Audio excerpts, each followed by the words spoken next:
Okay, we're at 4:31. We're missing a few people. So do we have quorum? I don't have the full list in front of me. 1, 2, 3, 4, 5, 6. That's got to be quorum. You got another email?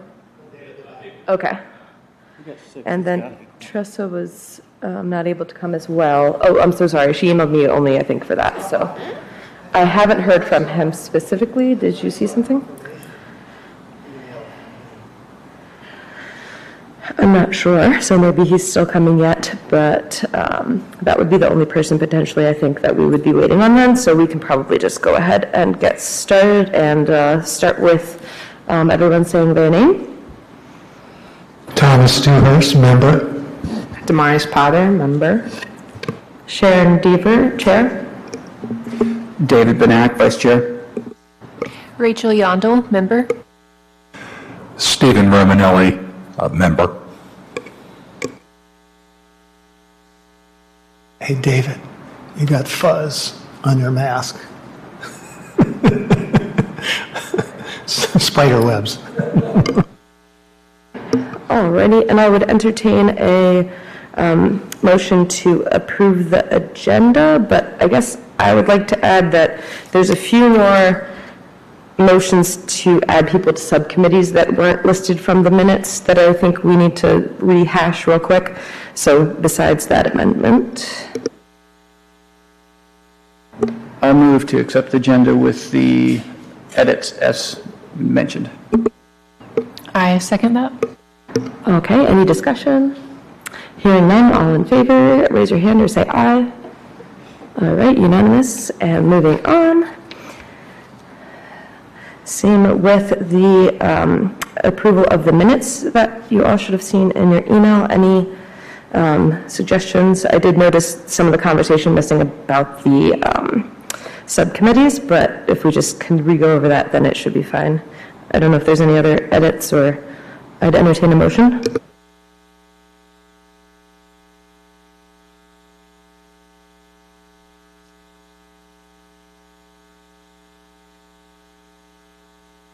I'll motion to approve the minutes with the addition of that. I'll second. Any discussion? Okay, then all in favor signify by raising your hand or saying aye. Any opposed? Okay. Hearing none, so that's unanimous. Moving on to communications. Any announcements from anyone seated here? All right, then we can move on. And then we have a new applicant. Is the new applicant here? Lorraine Smith.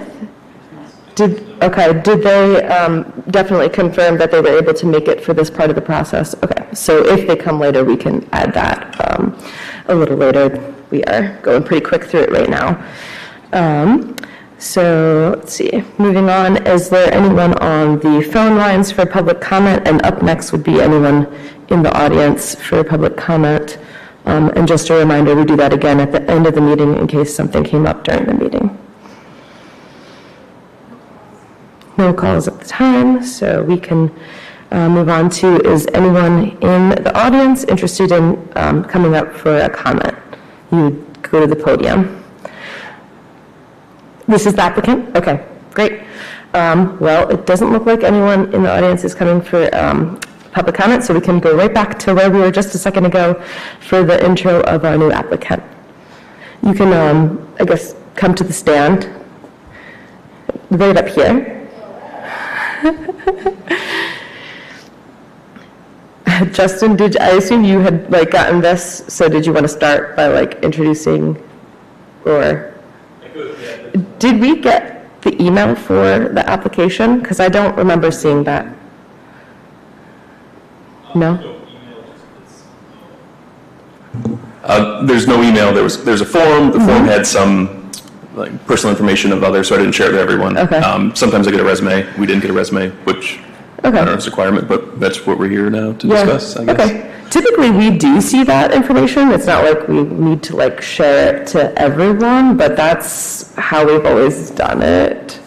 So I don't know if there's a way, if you if it's better to just take away that info. Obviously, the city would already have to look through the number one qualification, which is if you live in the city limits of the city of Kalamazoo.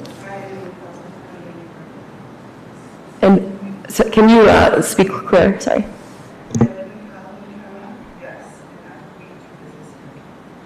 Okay. So my understanding of like the number one rule is that you have to live within the city limits of the city of Kalamazoo. Sorry?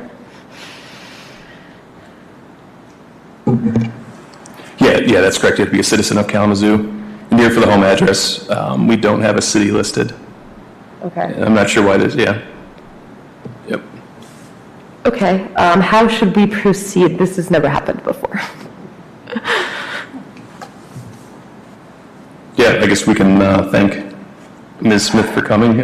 But yeah, you're not eligible to serve on this board if you don't live in the city of Kalamazoo. If that changes, feel free to definitely apply. And if you have public comment, you're still welcome to comment if you were interested in that too. Yeah, thank you. Okay, moving on to new business. We do have people from Eagle here for a presentation that we... Does any other public comment? Oh, yeah, I guess, did you want to make a public comment or anyone else? Okay, we'll go back to that, sure. Come up to make your public comment. Sorry, I didn't see someone else came in.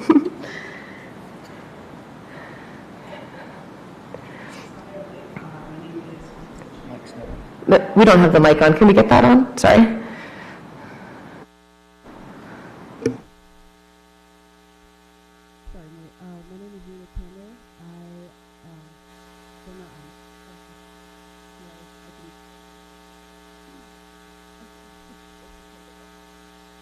If we're able to get that fixed. Otherwise, I'll do my best to take notes, but it would probably be helpful for the person taking the minutes as well.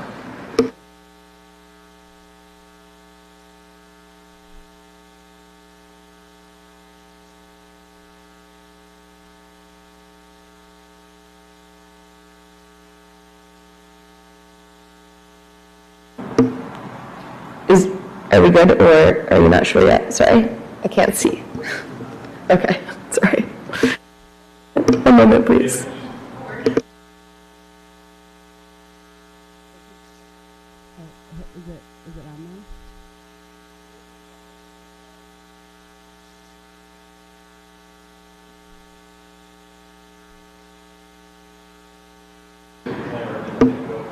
Okay, sorry, if you could just try to speak as clearly as you can.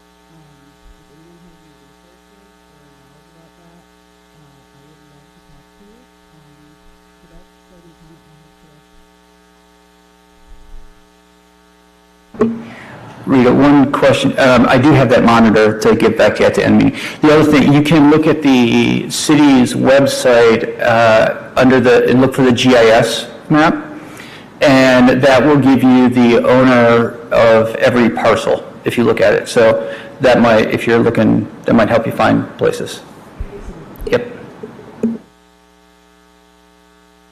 Do we have any additional resources that we would want to share at this time, or I might be able to come up with something by the end if you're able to stick around? I don't know if the city had any input, or we obviously have Eagle about to speak as well, so we'll just get into air in general here. Okay, so nothing at this time.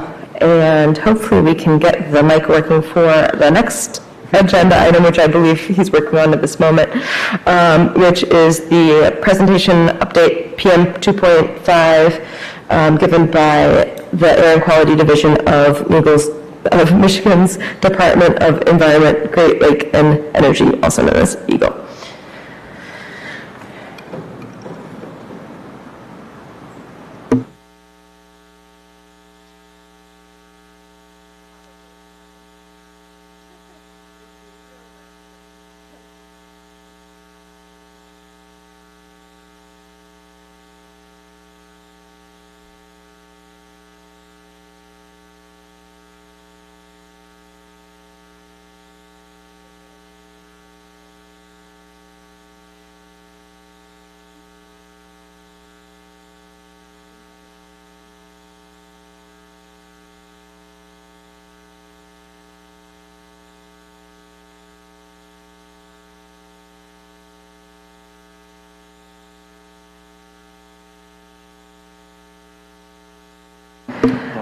point out that.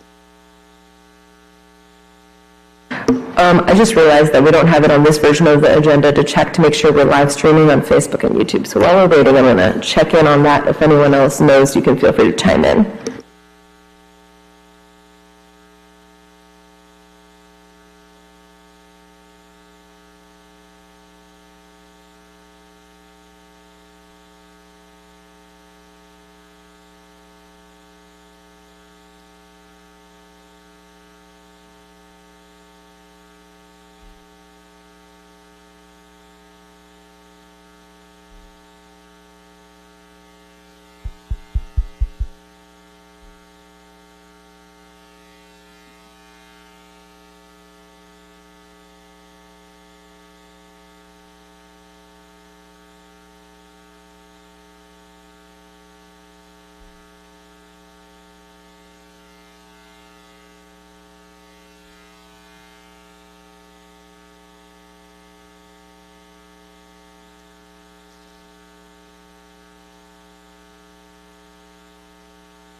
Should we see if that works now?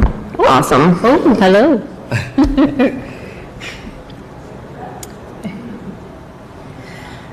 All right, can you hear me like this if we kind of split the mic? All right, cool. Well, thank you for having us. I'm sorry it didn't work out last time, but we're here in person. My name's Erica Schuff, and my coworker John Olson is here with me today. As previously mentioned, we both work for the Michigan Department of Environment, Great Lakes, and Energy in the Air Quality Division. Specifically, we're in the State Implementation and Development Unit. It's a mouthful. And we're here to talk to you today, just talk with you, kind of like a high-level overview of recent revisions the U.S. Environmental Protection Agency has made to the particulate matter standard. Next slide, please. Thank you. All right, so just a basic overview, quick reminder, what is PM 2.5? So PM 2.5 is also known as fine particulate matter, which is less than 2.5 microns in diameter.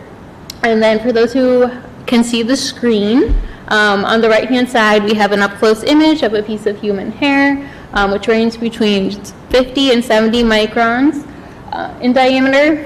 And then the blue circles represent PM10. We won't be talking about that today. However, we will be talking about PM 2.5, which is represented and depicted by the red circles. So it just gives you an idea of how fine particulate PM 2.5 is. Next slide, please. All right, so as previously stated, in February of this year, US EPA revised the annual primary standard for PM 2.5. The standard was lowered from a level of 12 micrograms per cubic meter down to 9 micrograms per cubic meter.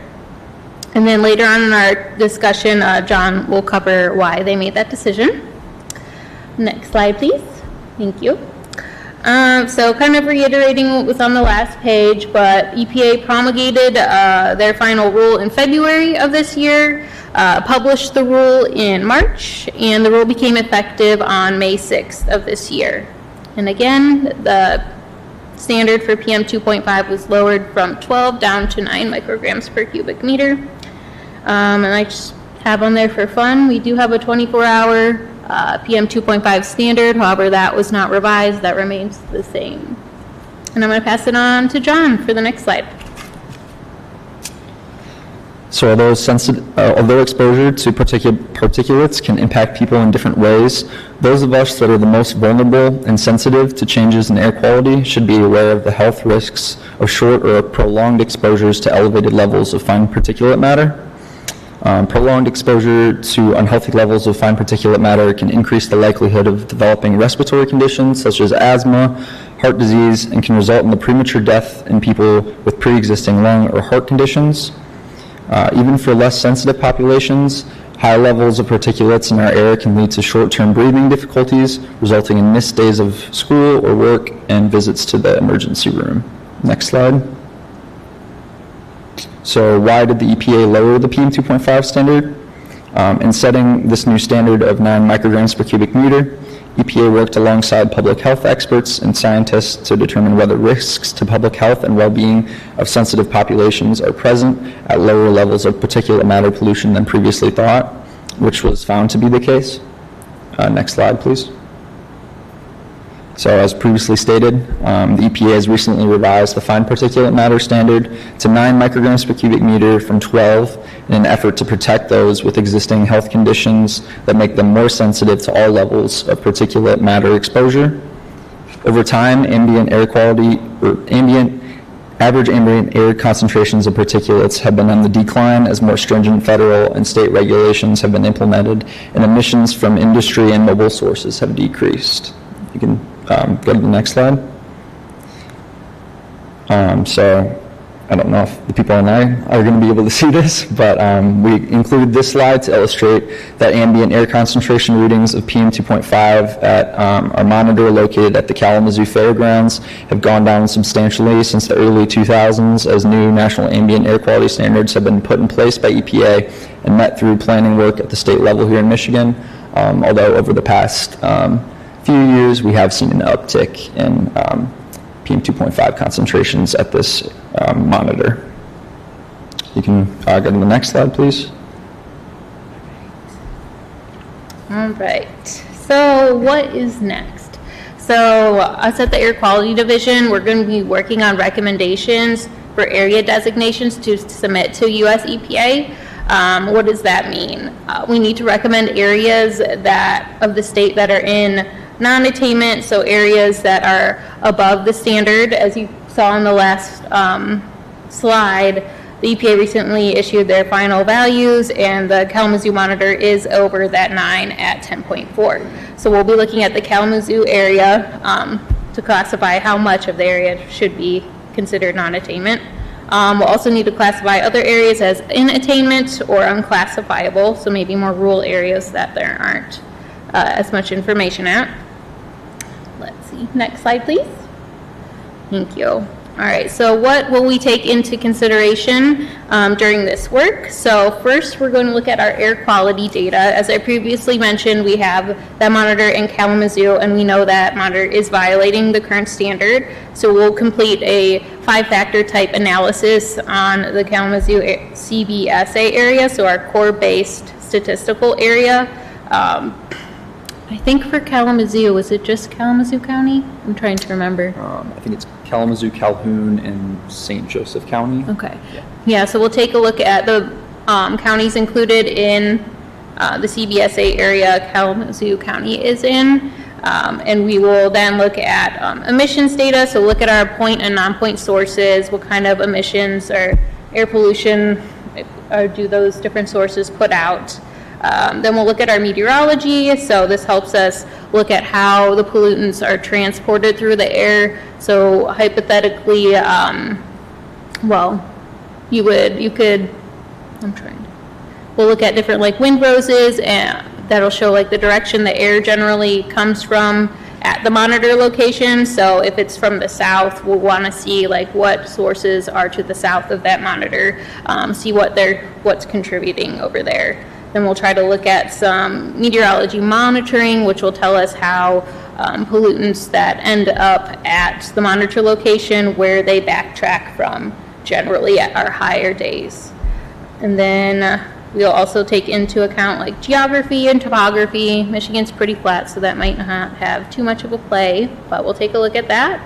And then to help us draw some boundary lines for non-attainment areas, we'll look at like county lines, township, city lines. If using our 5-factor analysis, it doesn't look like the entire county, for let's say Kalamazoo County, is contributing to the exceedances at that monitor, we can do partial counties and not include that entire area in our recommendation to EPA. And then, let's see, then I have, oh yes, we've been looking at EJ areas as well to see if there's any way we might be able to include that in our work with attainment boundaries and non-attainment boundaries. Next slide, please. Thank you. So here's a little bit more on the timing. We have to submit our recommended designations to EPA by February of 2025. Then the EPA will review our recommendations. They'll do their own 5-factor analysis. They'll run their own numbers, decide if they agree with us or not. If they have differing opinions, they're required to submit us a letter letting us know like why they're choosing, why they think they're going to recommend different boundary lines. We can respond to them, but ultimately it will be up to EPA. In the end, they have the final say on area designations. So, but they have to issue their designations by February 2026. And now I'll pass it back to John. Cool. Yeah, you can go to the next slide. Great, thank you. So that you all can be informed about Eagle's ongoing work to designate areas throughout the state and meet the revised standard, we've included the link to Eagle's public calendar in the link for Eagle's Gov delivery service, which you can subscribe to with your email address to receive notifications about public hearings, meetings, and outreach efforts relating to PM 2.5 that will occur over the coming months and years. Eric and I can also be reached through our emails that we've included on the final slide if you have any questions, concerns, or input. At Eagle, we value public participation and engagement as it helps to guide our decision-making process. We highly suggest that you join sessions that are open to the public to provide comments on our work and hope that you get in touch with us directly or indirectly with feedback or additional thoughts. I have a quick question. Yeah. For the slide that you were just talking about, for the public, how can they get that link? I'm assuming if we haven't yet, can have the slideshow to be able to click it, but in general, for everyone else, can you read out what that would be? Because we're only seeing like the link in highlighted. Okay. It might be complicated. I don't have it memorized. I don't either. Let's see. But I'm sure, let's see, you could probably just, it looks like it was Eagle calendar. It's just our website. I guess we gotta start memorizing. Mm-hmm. But we can do I don't know, we can send it to you to include in the minutes. But generally, I would imagine if you Google it, Eagle, like public comment calendar, that might get you there. Shouldn't be too hard to find. Sorry about that. Yeah. And I think that's all we have. So thank you for allowing us to come to speak. And yeah, we'll take any questions you might have. Yeah, if you guys have any questions, we'll try our best to answer them for you now, or feel free to reach out later on. I was just curious to know, looked like the slide you showed with about 20 years of air quality from the Kalamazoo County Fairgrounds. Mm-hmm. Do you have any information on why over the last 3 or was it 4 years? 4 years, there's been a steady, slight uptick in that concentration, where we were once at 7.8 and now we're at 10.4. Yeah, that could probably be attributed to the wildfires from Canada, potentially. Let's see, I think that might also be coming from kind of non-road sources as well. I think we've seen statewide, we've seen an uptick in emissions in that as well. Erica? I can't say definitely exactly why it's increasing, but during our analysis for this 5-factor analysis, we're looking at historical trends like this. We'll take a look at different industry in the area, as well as like transportation, commuting patterns, maybe for people who live on the outskirts of Kalamazoo, the city or the county. It could have to do with that, but I can't say exactly why it's been increasing the last few years. Yeah. I believe we have had some industry expansion in that timeline too. Do you have the dates a little bit better memorized? Yeah, GPL doubled their capacity, a known violator of Clean Air Act in extreme violation according to the EPA, doubled their capacity, came online in 2020. Okay. Well, if they're a major source, we'll definitely be looking at what kind of emissions they put out every year to take into Just to effect. follow up on that, the only monitor you're looking at is at the fairgrounds? Yes, because that's the only regulatory monitor we have in Kalamazoo County. You need more, because that's a very misleading measurement. There are monitors all over town, looking at them right now, looking at 10 of them, averaged over a year. There's not one below 25. So going with the fairgrounds is really hiding the data. Are those purple air monitors that you're referring to? Yes, sir. Yeah, so we can use those to kind of figure out what our non-attainment area boundaries are going to look like. But the only regulatory monitor that we can use for violations of the standard is that Kalamazoo Fairgrounds monitor. Right, but I think it points out that that's insufficient.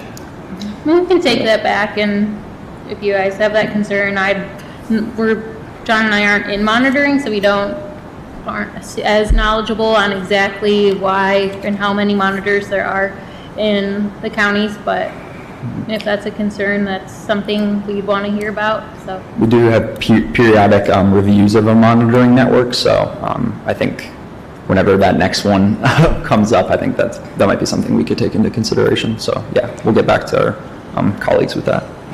Another framing thing that I'd like to see you stop using is talking about this as the air is not bad, we're just changing the standards. In 1971, the blood lead level that was considered acceptable was 39 micrograms per deciliter. In 2012, it's 5 maximum. That doesn't mean that people got more lead, it's just that we got smarter about it. So recognizing that this is more dangerous than what we used to think it is part of the story. It's not that trying to say it's not unhealthy air. Yeah, I think kind of that slide that touched on that, I think it was just to articulate that the air quality necessarily hasn't changed, but I think it's recognizing that the EPA has lowered the standard because they've recognized that at lower levels, lower ambient air concentrations of PM 2.5, there are additional risks that weren't previously known. So I don't want to monopolize it, so just one more note. People have, this new standard is for long-term health. And it separates, so the old standard of 12 was for health and welfare. So this splits health out separate from welfare and leaves welfare at 12 micrograms. so the 12 doesn't necessarily go away. There'll always be the 2012 PM 2.5 standard. There are areas, not in Michigan, we didn't have any like non-attainment areas in Michigan for 2012 for that 12 micrograms per cubic meter. So this is I guess the previous 12 and this 9, they are primary health-based standards. We do have secondary standards that are not as low for like plant life, stuff like that. So there are 2 different standards for primary health-based and then I think like ecological plant-based.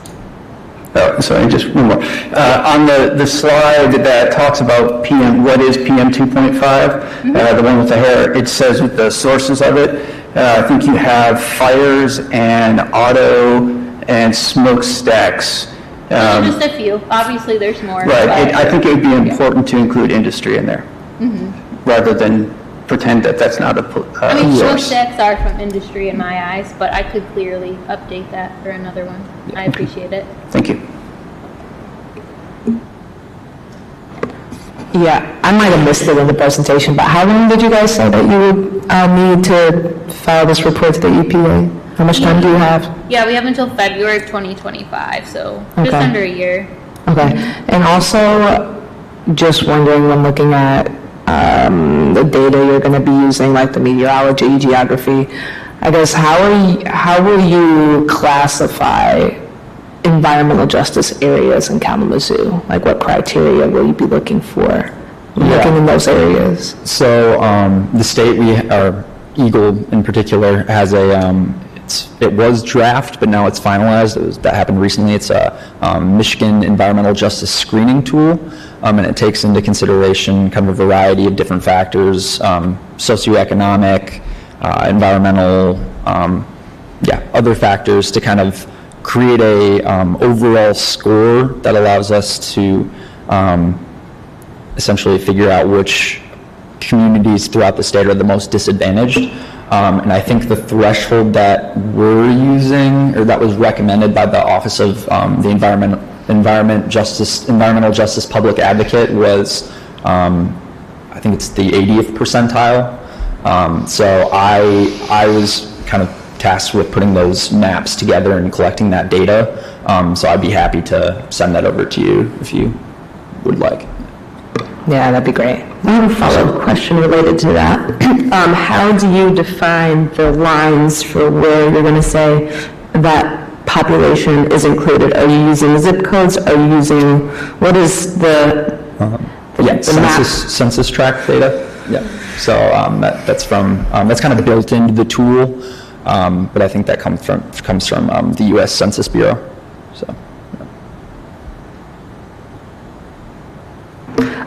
So some of us have been following this a little while, and I was hoping that you could also answer how long you've been working with Eagle and what your specific titles are. So I've been working for Eagle maybe about a year and a half now, and my role is an environmental quality analyst. And I'm also environmental quality analyst, and I've been here for like 2.5 years, just about.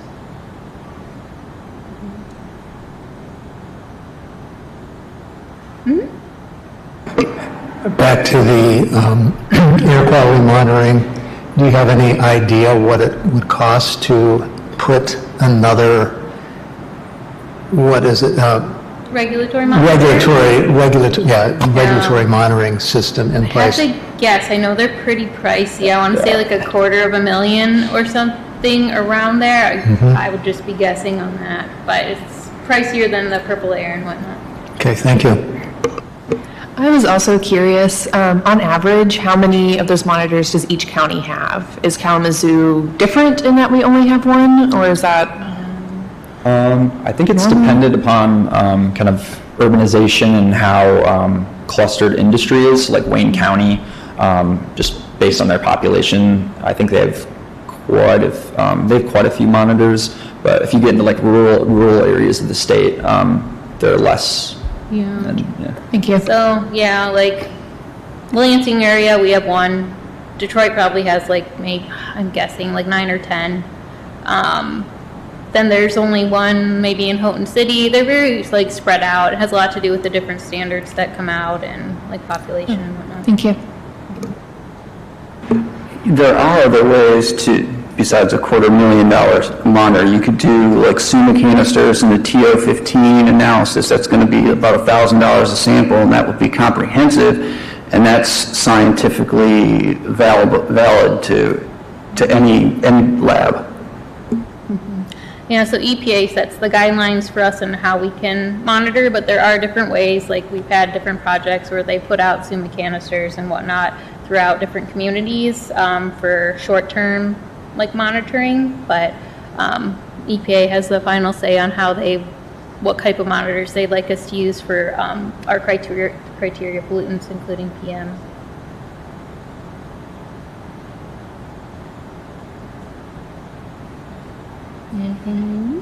I hope this is relevant, but I guess with the changing of standards, how can we see that for violators, for the impact of what that will mean for if this is violated, I guess? I'm sorry, can you repeat that? Okay, that's it. So how is it going to be enforced? Because, as I said, a lot of us have followed this for a while, and we've seen different violations come through, and with various levels of what happens. So with the changing of standards, how will that be increased, I'm assuming? So we'll do our designation recommendations. EPA will come out with final designations, and during that time period, our group will begin attainment planning. So if Kalamazoo, an area of Kalamazoo County or the CBS area gets classified as non-attainment, we have a certain time frame. We have to bring the area back into attainment, so back at or under 9. So that will include possible rulemaking, working with the public and industry on maybe making new rules or strengthening, tightening rules that we have. So that's definitely, I know John and I are thinking once, I don't know, around when we are issuing our recommendations, and as we move forward, we're going to be reaching back out to you guys, because as we get into attainment planning, we're going to want to work with you if you have ideas on how to tighten down, get us back into attainment. But that is a step that's a big process that we'll have coming up. And once those rules or whatever comes up with this attainment planning, we have obviously our district staff who go out and enforce, and we have permits and whatnot that have to be updated based on new rules. Okay, so is also, are the lines for what zones will be considered the 3 different categories also based off of census, or how does that work? Like attainment, non-attainment, or? Yeah, and what was the third? Unclassifiable. Okay. It's not based on census. We look at, do you have a better idea? So I guess when we're kind of doing the analysis to figure out how we'll draw our boundaries, we usually for attainment, we don't worry about that. But for non-attainment areas, we kind of start at the jurisdictional boundary areas, so CSA, CBSA, and then once we kind of go through our analysis and evaluation of the other criteria, we kind of whittle it down maybe to township level and things like that. So the lines can get pretty detailed. We can do half counties and kind of stuff like that. So yeah. Okay. Any other questions? Thank you. Thanks. I have one real quick. So I guess this will be in the future, but once you are starting your attainment planning and then begin working with industry and the public and trying to either revise the rules or create the rules, how will you handle industries such as graphic packaging in the area that don't want to comply with these new rules for the air quality as they've been doing in the past? I guess how can you balance, how can you balance their wants and these new standards? How will you go about that? Good question. Well, as we go through that rulemaking and coming up with new standards, obviously, we get input from the public and industry, but ultimately, whatever new rules we put out, if people aren't complying and we're at inspections, I'm not an inspector and I'm not in our enforcement division, but if people aren't complying, I imagine we would issue violations, and if it got to a point where industry or the company's not cooperating or listening, I would imagine it would be elevated to enforcement if the inspector and district thought it needed to, and we'd go from there. Our district inspectors usually have fairly tight schedules on when they go out to sites. So yeah, if they were to go to a source in a non-attainment area and find that they were in violation of a rule that we put in place, then yeah, food enforcement, there'd be an enforcement case and violation. So. Yeah. Anything else? Anything else? right, thank you. And then you'll make sure we get the links and everything? Definitely. Awesome, thank you. Thank you. All right, let's do a deep dive into our bylaws. There is an associate member that you all can appoint who cannot serve as chair or vice chair and has no voting rights. So they could be an associate member, someone with some expertise that you all would deem valuable to the committee. So Ms. Smith, you hung around long enough if you'd be interested in talking about that to the group, if the group's interested in interviewing. So I just want to throw this out there. Previously, when we have done that, it's usually been someone that either termed out and are no longer a voting member, or we were full, and then we've had people basically wanting to be a part of it, but they weren't able to vote until there was an open seat. And so I've also never been familiar with that being anyone outside of the city limits, but if that is something you're saying is fine, then I am very okay with that. I just wanted to throw that out there from my experience. No, I'm laughing because I'm pulling it up now. It does not have a residency requirement as an associate member. Okay, would you like to come up and do the sort of regular process? Okay.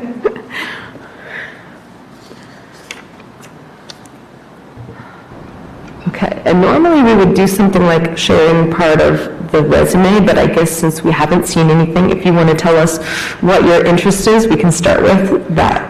So my name is Lorraine Smith Holyfield.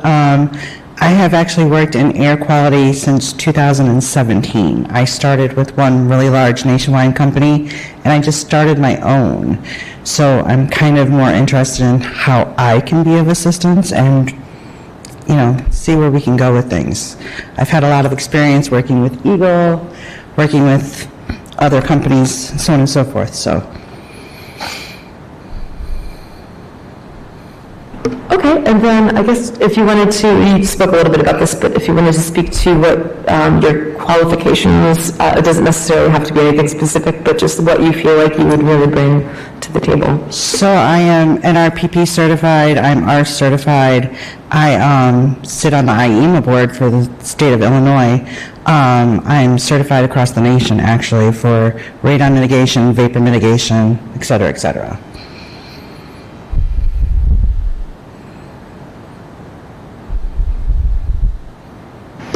Anyone else can chime in with questions if you have them as well.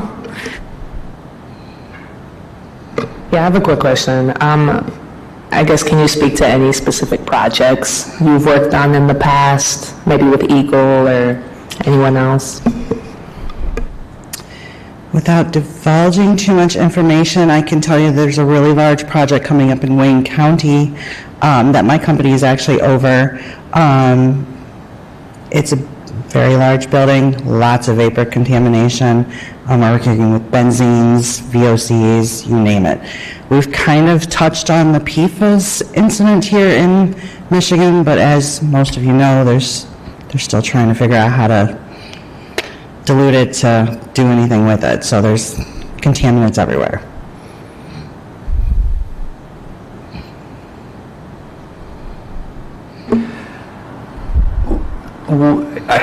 I don't know how to ask this so it doesn't sound wrong, but why Kalamazoo? So, I work with the city of Kalamazoo. I attend their meetings on, I believe it's the first Friday of the month, and Mayor Hopa,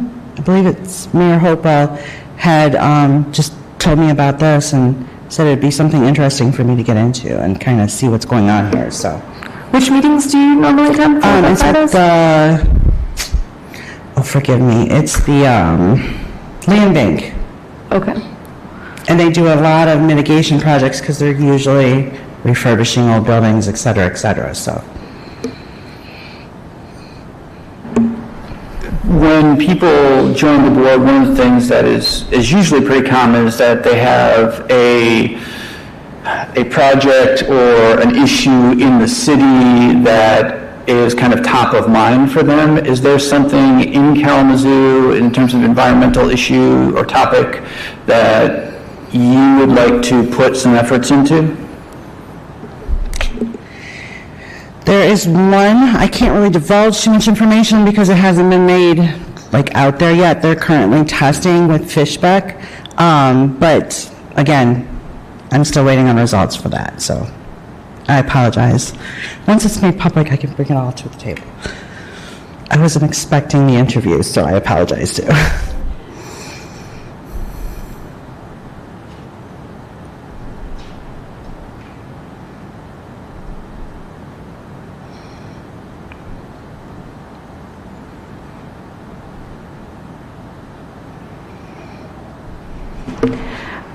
Trying to think, is there anything, you're looking at, is this the bylaws? Is there a limit of amount of associate members? I don't believe there was, but I just wanted to like throw that out there in case that was a...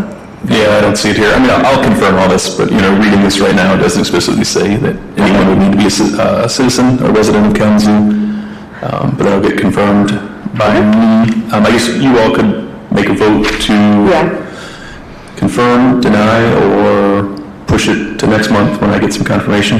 Yep, I would entertain a motion.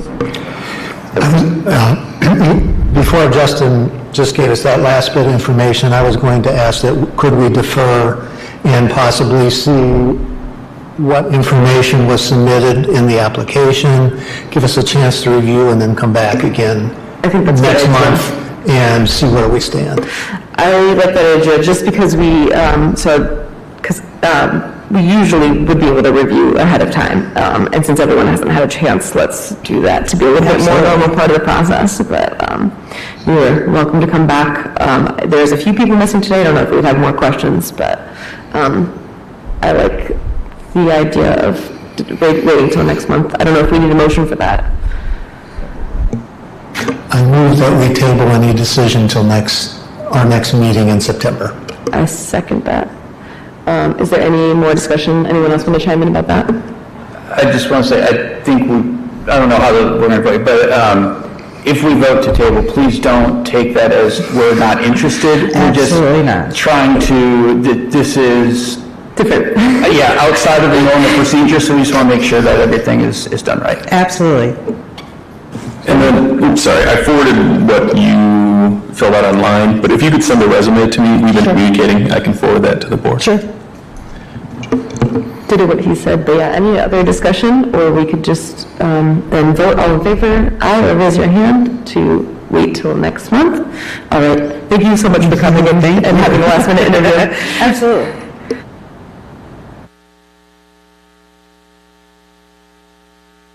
So then we'd move on to the discussion of the current subcommittees and placement of new members. We talked a bit about this last week, and last month, and I was hoping that we could review what anyone had committed that they were interested in, because all of those notes were not included, and I really thought we had some more of those, planned out. So we have the one listed here for under 1A, under the unfinished business where we are right now, for you to join Steve to join the waste subcommittee. But we also had a few other people mention some things, so if you wanted to chime in if you were one of those people. Yeah, I would also be interested in joining the waste subcommittee as well as the native landscape committee. I'm interested in the Native Landscape Committee as well.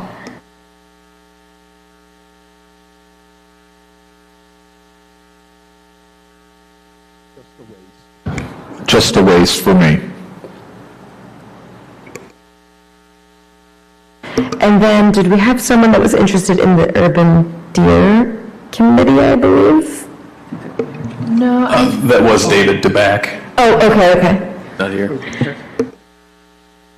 I thought there was going to be some combination of the committees. And Tressa was still in the wildlife one, and I think she was wanting to take over, or be involved with the deer. maybe her as well. And, well, since they're not here, maybe we can table that till next month, but I believe you're right that it was, but they were interested, this is an emotion, I guess. We'll just get that updated if it's different than we assume, which is combining the wildlife and natural resources protection with Tressa and David, who is not here, with the Urban Deere to make that one committee. Okay, and sorry, I did kind of skip a little bit there. I see that we also have draft emission and vision statement for each subcommittee. It's a fantastic segue, because it seems to be where this was going to. So I think it would just help to understand what, so we have the natural resources. It's like, what does that mean? If it includes deer, that's fine. We could put more people there on deer and create a subcommittee of that committee. But I think, just kind of hammering down what these subcommittees are actually doing, and I think that might be helpful. It doesn't have to be as strict as a mission vision statement, but I think that trying to think about these subcommittees and their role on this larger committee is important. Yeah, I like that. I would say a lot of these can be pretty clearly listed because they are being the liaison for another committee. So that would be like the NFP Review Board, Planning Commission, Tree Committee, Asylum and Policy and Management Council, Parks and Rec, the Kalamazoo River Watershed Council, and sort of the Odor Task Force. Yeah, I don't know if maybe, if we're going to go down this road of vision statements, mission statements, do we want to separate out subcommittees and liaisons or something along those lines? Because, like you said, I do the Watershed Council, the Odor Task Force, and it's go to meetings and report back. Yeah, it is the reports. Yeah, do we want to have, I guess, then, since we're under procedural, reports specifically as the liaison roles, and then we can do committees as a separate thing, because that would be more mentioning their focus on a topic that's not necessarily tied to a group. However, I do feel like part of what you were talking about last month was there's kind of a plan to make some of those roles be basically subcommittees where it would end up being a report. But for now, that's not a thing for a lot of these. Yes, I think to Dr. Benak's point too, I think clarifying what is a liaison, what is a member of, and I think just the more clarity the better. This is really stemming from the natural features thing. So we have three things we want to accomplish. We want to focus on urban deer and follow the urban deer plan. We want to kind of reevaluate normal May, native landscapings, and things like that. And it seemed like just rolling those all into one category, it seems like they're broad enough and big enough that it could be their own separate subcommittees. And then waste stems from the discussions that we've had about the River Watershed Council and the monthly reports from Chris. These are great points, and we can just think about it and talk about it again next week. We don't have to do any of this now, but if we want to define what it is to be a liaison, what it is to be a member, and what it is to be, anything like that, I think that'll be helpful. Okay. I think we're all good probably there, unless there was any other comments about that section for procedural. Okay, then we can move on to sustainability plan update.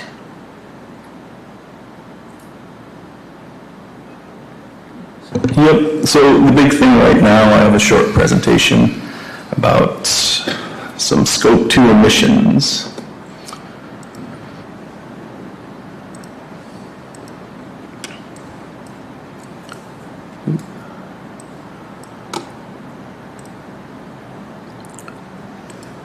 All right, so fairly recently we've been talking with Consumers Energy about enrolling in one of their, it's basically a community solar program.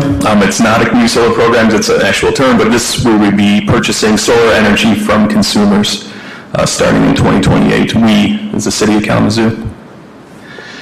Just kind of running through, Kalamazoo City Commission declared a climate emergency in 2019. The City Commission approved the Community Sustainability Plan in 2022, and that plan directs the City of Kalamazoo to strive to be carbon neutral by 2050. We have around 26 years to meet this goal, and if you average it out, we have to reduce by 2,000 metric tons every year for the next 26, 25 years to hit that net zero goal. The 2022 report, shows that Kalamazoo as a municipality in scope 1, 2, and 3 emissions emitted about 50,053 metric tons of CO2. And about 58% of those emissions were related to electricity use. So at the city, what I've been trying to do with folks putting heads together, we have to get rid of these scope 2 emissions. We have to cut down these scope 2 emissions. We've explored solar panels and energy efficiencies, but the city is kind of, it's odd. So you think of your house, you think of your rooftop, and you think of a solar panel, that can solve a lot of your problems, but the city owns pump houses, lift stations. It's just too spread out for the, kind of the traditional put a solar panel on it and forget it model. So working with consumers, we are investigating this solar program. So of the 50,053 metric tons of CO2 in 2022, we used 50 million kilowatt hours to get to that number. Just the electrical use alone resulted in the release of 29,000 metric tons of CO2e. So there you go. It's, little over half.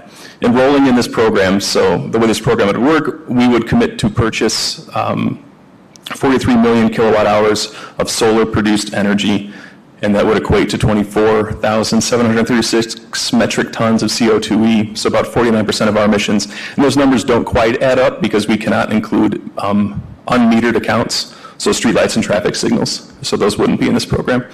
But if we enroll in this program, kind of taking away 49% of our 2022 emissions, we'd be kind of 15 years ahead of schedule, reaching net zero. If we were to enroll in this program, we have to commit this month, or the application window closes. It opens up again next year. All of the rates and everything changes. This program wouldn't start until 2028, and this, I sent this information out in the packet. ICLEI, the folks that I work with on the carbon accounting, like this program. It starts in 2028 because this solar field isn't built yet. So enrolling this program also helps expand solar in Michigan by increasing the number of solar panels and industrial solar fields. Just a question. Is there any reticence on the part of the city to not do this? I mean, the deadline's coming up, right? Or have you already received approval to apply for it? No approval. No approval yet. So where it is now, the Utility Pricing Committee, or Policy Committee, has reviewed it. They had some questions. We answered those questions, so it'll go before them on the 12th. It'll be presented to the City Commission on the 3rd, and Committee of the Whole at the beginning, just an information piece. And then the Commission would vote on it on the 19th, I believe, or the 16th, their next meeting after the 3rd. So that's pretty much just what I ran through already. But yeah, so just bring it up to you all to review. You saw the packet, probably it's it's on the Civic Clerk, of what consumers sent us, and then the letter of support from ICLEI. So, but I'm here to answer any questions. I understand that this is a big one, so here I am. Fire away. Did you answer the location of where solar would go? Is that just something we assume we would figure out later? Is that what you were trying to say? We won't assume, we'll know. They're currently citing now. So this program too, they want to know how many people are going, how many people, institutions are going to enroll before they cite it.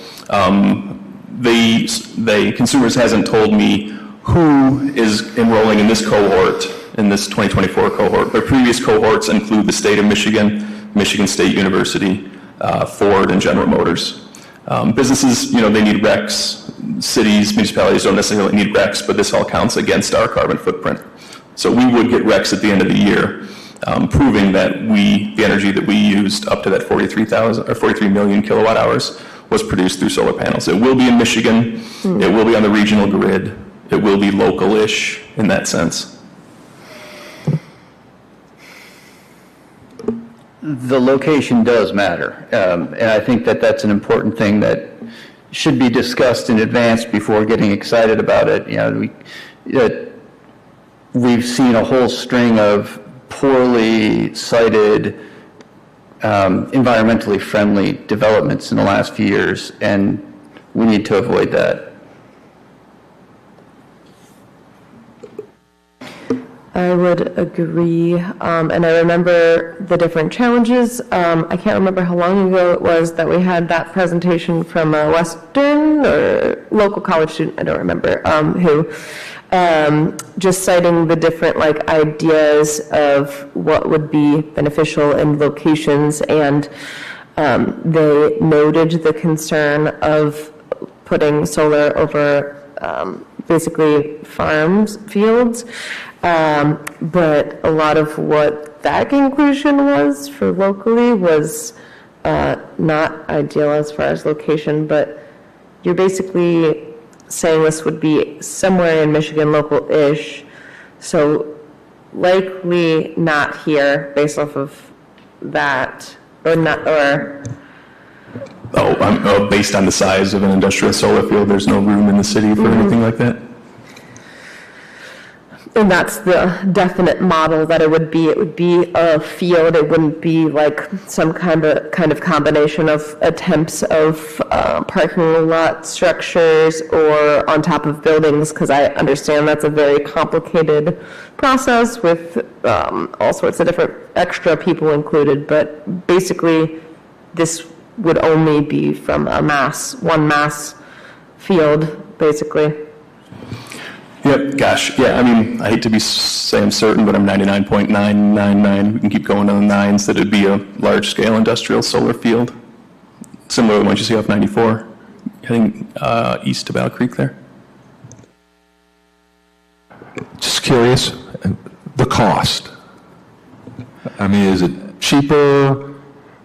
I'm just curious if there are cost estimates. Yep, so this program, and this is all in the packet there as well, so we would commit to paying a set amount of solar, of energy, of kilowatt hours for the next 20 years. And then this energy produced would go on the market, and if energy sells above the set cost, and then we, the city, receive the difference back in a credit that can be then applied to other energy that we use in the streetlights or any type of natural gas or anything like that. So, yeah, that's how that works. I would like to see a solid breakdown explanation as to why rooftop solar won't work for the city, because there are acres of city buildings that could be turned into solar panels. Yep. Yeah, without I'll give you kind of maybe a rhetorical piece here now. So I was looking at putting solar panels on top of Crosstown Parkway, which is the highest non-water related energy user in the city. Crosstown Parkway is the police station there, Crosstown and Burdick. Covering that entire flat roof and solar panels would cost $750,000 and provide us with 14% of that building's energy use. Of that, in the grand picture, that's less than 1% of the city's total energy use. So there's, just using that one building as an example, and then going back to, these disparate pump houses and water stations or lift stations, and all this kind of equipment and infrastructure the city has. Again, we can't put a solar panel on every one of those things. So it's really difficult to do these type of behind-the-meter, large-scale programs with solar. There's definitely still room we can do on energy efficiency, behavior change, anything like that. But if we're going to capture this amount of emissions, it's difficult on the actual infrastructure. You say it's $750K to do, it'd be 1% of the city's energy use. What's the payback on that? How many years before it returns a net zero? Yeah, I'd have to crunch those numbers and just so divide what we pay by the kilowatts. But again, that would just be 1%. So yeah, I can work on those numbers. I can get them out to you. But I mean, then my point is, what's the value that we place on farmland? 1% of the city's electricity generated in that one site. How much farmland does that preserve? Yeah, these are kind of the big philosophical questions that we're all struggling with as environmentalists now. We've set these net zero goals, and we're trying to figure out how to reach them, and there's all these give and take. When I was at the Land Conservancy, this farmland issue came up a lot, and I spoke with the DNR, and, I figured that they would be totally against solar fields. But they said most farmland is fallow for 8 months out of the year and erosion and non-point solution. So, yeah, these are great philosophical questions that I can't answer here, and I think that we're all struggling with as environmentalists.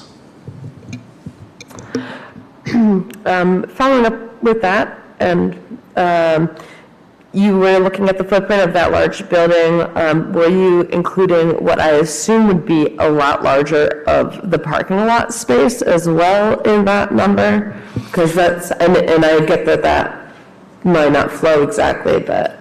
Yeah, parking lots are much more expensive than just putting solar on buildings because you're tearing out the entire parking lot. So that's kind of where that stopped. We could add that. But yeah, the cost, and even then, I mean, say the parking lot's 3 times the size of that building, and just kind of doing dummy math, 3 times, whatever it would produce still wouldn't get you to half of what that building uses. Because, yeah, you said 14%, and then that overall was less than 1%. Would times 4 be more? Would it be close to 4%, or? It's hard to say without the spreadsheets in front of me. I'm a liberal arts major, so I need those crutches. Okay, and then are you saying there's no way to do a parking lot version without completely redoing the parking lot? That's what I've heard, and it just the cost to tear it out and then reseal it.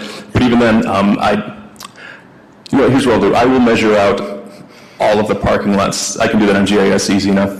I can measure all of the parking lots the city owns, and we can look at that. My best guess, based on what I do, is that it's not going to cut it. Okay. I will say, to save your time, I know the planning department definitely already has maps of parking lots in general, so I'm sure that they have that easy for city. Those are the folks that, that's my department. Cool, yeah. I can just plug in that shape file and measure. Cool. So you said that they were already inspecting areas for this solar project, is that right? Consumers, they're scouting, yeah. Do you happen to know what kind of areas they're looking at? Like, are they looking at old farmland, or I guess? Generally, that's where these installations go, because they're flat. There's no trees there. It's kind of ready to be developed into a solar field. Okay, yeah. I was just wondering, if they were planning on, developing on land that already has like an ecosystem functioning there, but yeah, thank you. Maybe this is philosophical as well, but are there any models that would have a movable field that would be able to not completely kill the farmland if, how like rotating crops, like rotating solar field locations? I also don't know if that would be helpful because of what I've heard about how it can damage the soil, but feel free to. Yeah, no, this is fun stuff that we just read, and I can't speak for consumers. I don't know their model. But there are models of pollinator habitat underneath solar fields. There's some farming that can be done in their solar fields. Again, this is not what consumers had said they were going to do or will do, but there's different types of solar farming with some type of agriculture or some type of habitat set up there.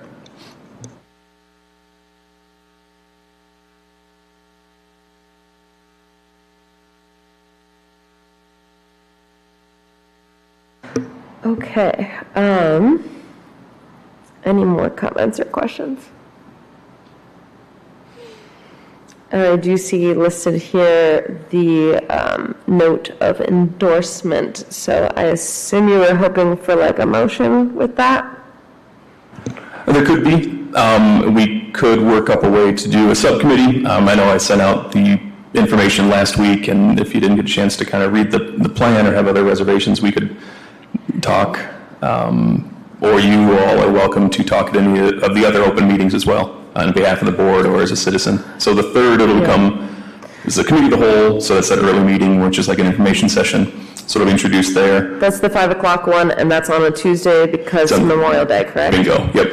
Okay, so that's the 5 o'clock one that it would be introduced and discussed, and that would be a time for comment for anyone interested here or otherwise. Yes. And then voting on it, the next one 2-ish weeks after, but on the Monday? Correct, yeah, I believe it's the 16th, 13th or 16th. Okay. And then what were you looking for a subcommittee? I'm sorry, I missed that, I guess. Well, if you all wanted to take more time to digest this, you could create a subcommittee of less than quorum that could meet and discuss.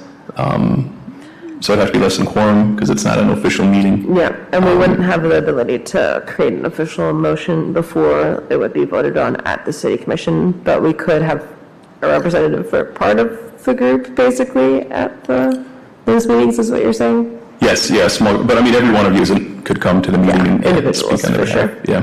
Yep, the timeline, yeah, so again, this closes on the 30th, so the timelines just are very tight to get enrolled in this program. Any suggestions?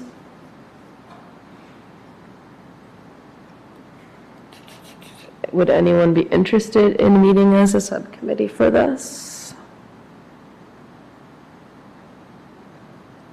Okay, we always can do our own looking into it and asking questions. I'm sure, Justin, you're open to that, right? Absolutely, this is all I've been talking about for the last week or so. Awesome.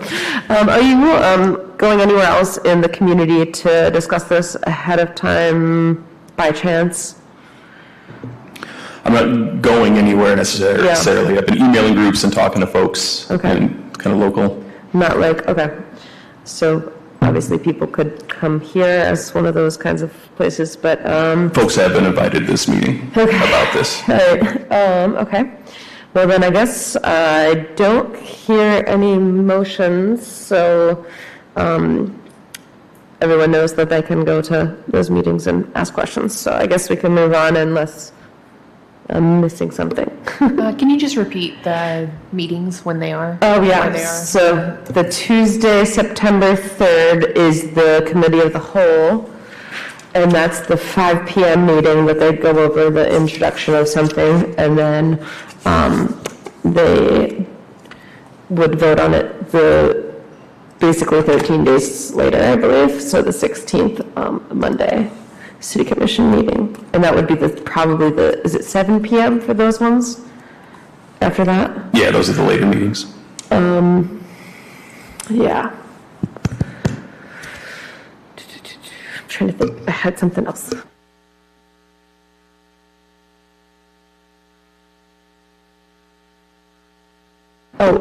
Okay, so I guess for the first one at 5 p.m., that, would someone need to bring it, I forget what the process is, to have it be something that's discussed? It's not automatically something discussed, right? With those meetings, yeah, I think I can answer that. So there's public comments. You all know it's coming. At that meeting, I will discuss this program, Director Baker will discuss this program, and a representative from Consumers Energy will discuss this program. So those three individuals, including myself, will discuss the program presented to the City Commission, and that'll be it. Okay. Yep, if that answers that. Okay, yeah, so there's not like a general time that I thought for previous issues, you can bring it to that night's 7 p.m. meeting for further comment, but I might be misremembering, and I wish Jean was here to explain it, but... Yeah, it's a good question. I'm treating it the way when I presented the greenhouse gas report, I was invited to talk to Commission. I talked to Commission, and then that was it. This one, there was not going to be a vote on it that day. Yeah. We'll be presenting it as an information session, and then it'll be voted on at the 16th meeting. Okay, so I guess the main reason is I want to make sure that people get to hear that information and then potentially be able to ask questions. Is public comment going to be at least after, a general public comment going to be after that for the 5 o'clock? Well, there's two public comment sessions. So there's a public comment session for the Committee of the Whole, and then there's a public comment session for the regular business meeting. So, yeah, there'd be no reason why you couldn't sit through my presentation or our presentation on this and then speak again. You'd still have the 3 minutes, and it wouldn't be a dialogue. It'd just kind of be a statement. But at that September 3rd meeting, there would be 2 chances for public comment. Okay, cool. Thank you. Well, I think we can move on to the reports. So, and if you review board, Bobby is not here, same with air and water quality. Wildlife and Natural Resources, Tressa is not here. Do we have anything for the Planning Commission? There was no planning commission meeting this month. so- Okay, thank you. And then anything for Tree Committee? We did not meet in August. Okay. Seemed all will be meeting when there's an interest to take trees down. That's the purpose. That's the case. Okay. And then I'm next with the Silent Lake Policy Management Council. Actually had to miss it for the first time, so I apologize. I do not have an update on that. And then Rob is not here for Parks and Rec. Anything for Kalamazoo River Watershed Council? Yeah, they, at the last meeting, there was a really interesting presentation about what is termed a false solution for climate change. So there's it has to do with anaerobic digesters on CAFOs, confined animal feeding operations. I was trying to get the slides from them. I haven't gotten them yet. When I do, I'll email them to Sharon for distribution. There's a whole lot of material on it, but essentially there's a couple of bills in the House that really need attention to get stopped, because what this is going to do is incentivize farmers to create more methane, because they then pipe the methane and burn it to create CO2. The argument is CO2 is a less dangerous gas than methane, so we're burning the methane to create CO2. What is behind this, though, is that methane is produced by decomposing manure when it's decomposed anaerobically. If it's not decomposed anaerobically, if it's decomposed aerobically, it does not produce methane. So it is incentivizing CAFOs, and then on top of it, the way the incentive structure works, the anaerobic digesters can bring in up to 80% off farm waste. So like municipal waste. So the anaerobic digestion does not make it disappear. There's methane produced, heat produced, and then there's a whole bunch of biosolids left, which are bad enough in terms of the contamination you get with CAFO animals. But then when you bring in 80% off farm waste, think about all the things that includes in that biosolids, which are then spread on fields, and that gets returned into the food system. There's a whole lot more to it, but essentially it's a really, and then these are popping up all over. In Kalamazoo Watershed is one of the high areas for them, and people are actually just chasing the incentives. The money is in the money isn't in the methane, the money is in the incentives. And the incentives all sunset in 2028. So this infrastructure is being built out to produce all this methane, and then in 2028, the rug's going to get pulled out, and we're going to be left with all these industrial facilities in the middle of rural areas that no longer can pay the bills because the incentives are what make them profitable. So I'll get that information and share it to Sharon so she can send it around. But there's a lot to this, and it's a really disturbing situation. So, that's it. Do you know what bill numbers those are? I know there's Senate Bill 275. That's probably the equivalent of something like that. Is that the one that Senator Sam Singh introduced? Yeah. Okay, so that's probably one of them. Then I know that Representative Joey Andrews has introduced a couple that are really troubling, but I don't know the names or the numbers on those.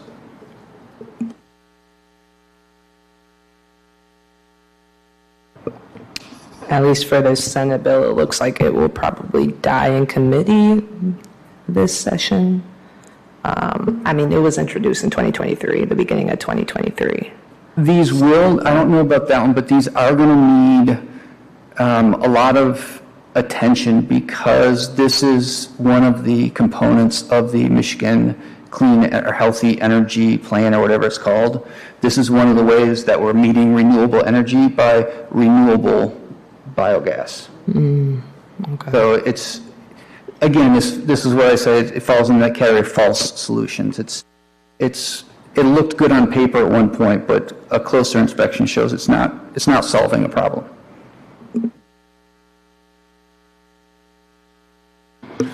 Thank you. Any other questions on that? Definitely send that over as soon as you can.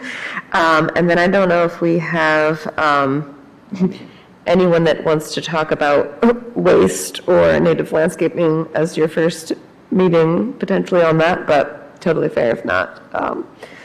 Just know we'll have you on there for next month. Is there anything you wanted to add? Yeah? No, I got the appointments from Justin but the first meeting is not until September. Okay. Oh, okay. Great. And then, Justin, were you looking for a motion? We didn't do that, did we, for all of those positions officially? I don't remember that being a part of accepting a subcommittee, so, okay. So we're good there. Okay. Just making sure. I just noticed that. Okay. Any final committee comments?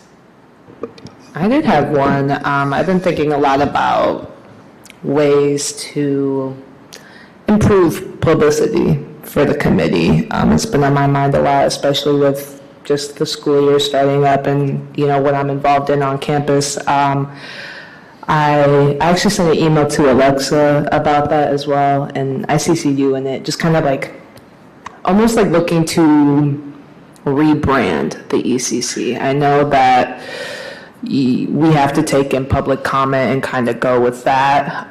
But I think it'd be a really good idea to kind of look at, just kind of brainstorm, and maybe we can put this on the agenda for September, about ways and ideas, opinions that we have on how we can really reach people that definitely have concerns in their communities, but don't either know where to take it or know how the process works. I'm definitely going to be talking to the environmental student, RSOs and Office for Sustainabilities on campus about anything they would like to bring to the city, but just kind of an overview of that I think would be good for us to look into.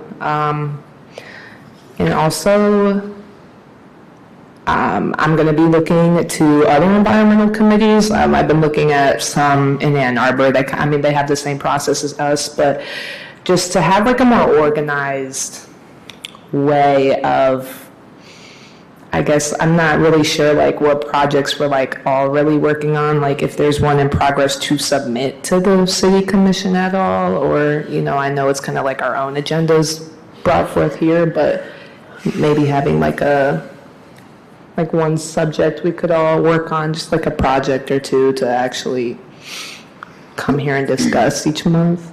Yeah, so previously we've had, when we have things on the agenda for business, under business, if there is a recommendation that someone wants to bring forward, they're always welcome to.